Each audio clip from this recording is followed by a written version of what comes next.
विटा पोलिसांनी आवळल्या मंगळसूत्र चोरणाऱ्या चोरट्याच्या मुसक्या। विटा पोलिसांची धडाकेबाज कारवाई।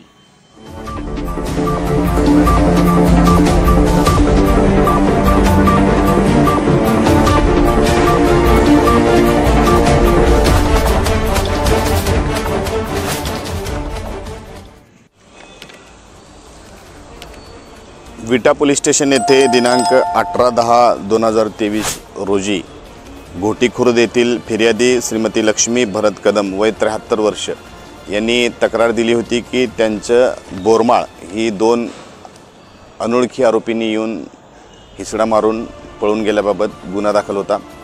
या गुन्ह्याचा तपास गुन्हे शोध पथक विटा हे करत होते। यावेळी यातील 2 आरोपींची नावे निष्पन्न झाली। पृथ्वीराज रामा कुमार मदने वय 24 वर्ष राहणार वासुंबे तालुका तासगाव, तसेच तुषार परशुराम पवार वय 22 वर्ष राहणार रांजणी तालुका कवटेमंकाळ। यापैकी पृथ्वीराज उर्फ रामा कुमार मदने यास दिनांक 23/12/23 रोजी गुन्ह्याची कामी अटक केली।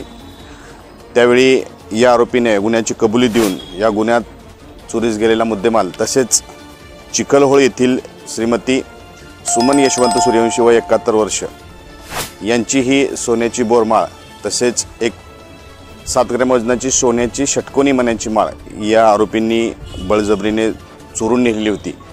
या दोन्ही गुन्ह्यातील मुद्देमाल हा या आरोपींकडून हस्तगत करण्यात आलेला आहे। आरोपीची पोलीस कस्टडी रिमांड घेऊन आम्ही तपास करत आहोत। हा अत्यंत कौशल्यपूर्ण तपास या जिल्ह्याचे पोलीस अधीक्षक आदरणीय डॉक्टर बसवराज तेली सर, खानापूर तालुक्यातील एकमेव सर्वसमावेशक हक्काचं न्यूज चॅनल विटा लाईव्ह न्यूज चॅनल।